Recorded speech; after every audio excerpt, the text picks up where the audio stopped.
Guys, today I want to talk about how long it's going to take and how you can make $20,000 a month in cash flow from real estate.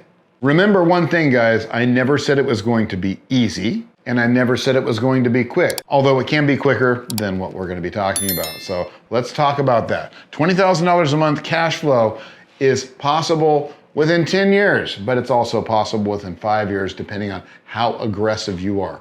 The younger you are, the more aggressive you tend to be. The older you are, once you get my age, it might take a little bit longer because you're gonna be a little bit more careful because you don't have time to make up for, right? How many houses or rental units or doors do you need? So let's just take a hypothetical $300 per month per door. How many houses are you going to need, or how many doors are you going to need to reach your $20,000 a month goal? Thankfully, I've got a calculator, so let's look it up. 20,000 divided by 300 equals 66 doors. All right, guys, you're going to have 66 doors at $300 a door.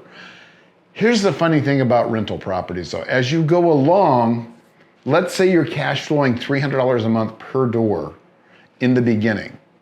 And then 10 years from now, your last door is making $300 per door. Follow me so far? What's going to happen with those doors that you bought previously is the rent is going to go up and the debt is going to go down. Now, the debt shouldn't change anything as far as your monthly payment, all right? That's a given.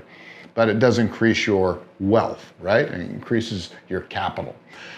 But rents will increase. So if you're getting $300 a month per door in the beginning, say 10 years ago or 5 years ago, stands to reason you're probably going to be making $500 to $600 a door by the time you get to that $20,000 mark. But today, we're just going to pretend that those rents never go up and you have to get 66 doors to reach $20,000 per month. Okay, so what does that look like if you're buying doors one at a time? It's gonna be pretty difficult, right? 66 doors is a lot, but 66 divided by 10 is 6 doors a year. Not that much when you consider you can buy a 2 unit or a 4 unit or a 6 unit or a 12 unit, right? So early on in the game, I was looking at 6 unit, 12 unit, 4 units, and I bought a few of them. All right, and so that got my door count up very quickly. And I held them over the years. I didn't buy them based on the door count, I bought them based on the cash flow though. I had to have that $300 a month per door, right? So that's how I got to my $20,000 per month. However, it didn't take me 66 doors to do it. Why is that? Because remember what I said earlier, the rents go up. So by the time I got to $20,000 a month cash flow, I only had to have about 35 doors to do that because I was buying slowly and methodically and carefully and, being me as an older guy.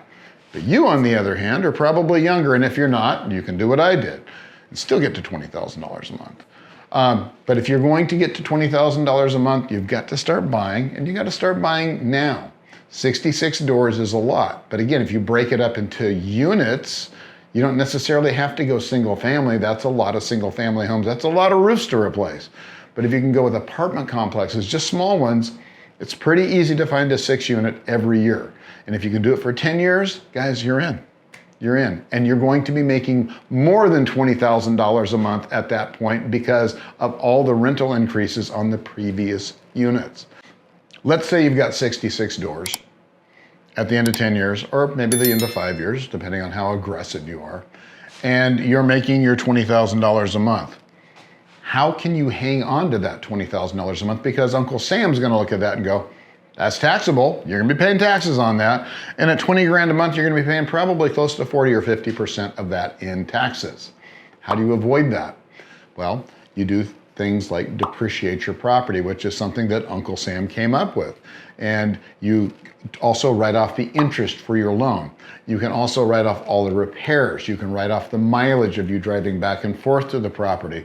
You can write off meals when you take your property manager out to dinner or when you take a contractor out to lunch. You can do so many things to alleviate a lot of these taxes. And if you want to alleviate them even more, keep buying more properties, guys.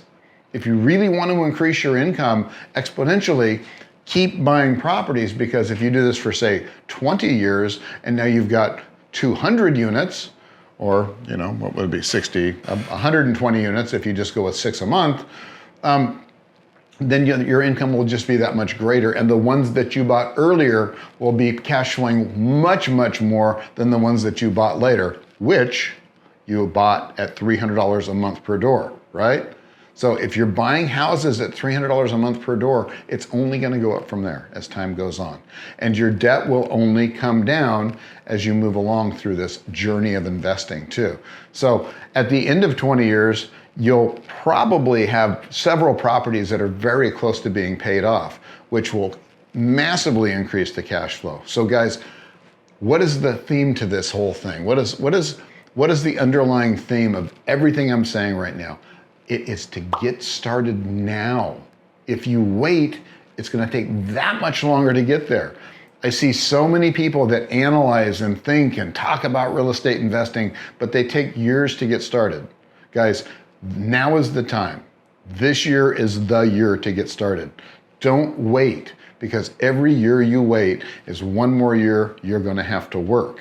All right, guys? So if you like this, please hit the like button, subscribe to our channel, sign up for notifications. Every time Justin drops a video, you'll be able to see it first. And thanks for being here, and I'll see you next time.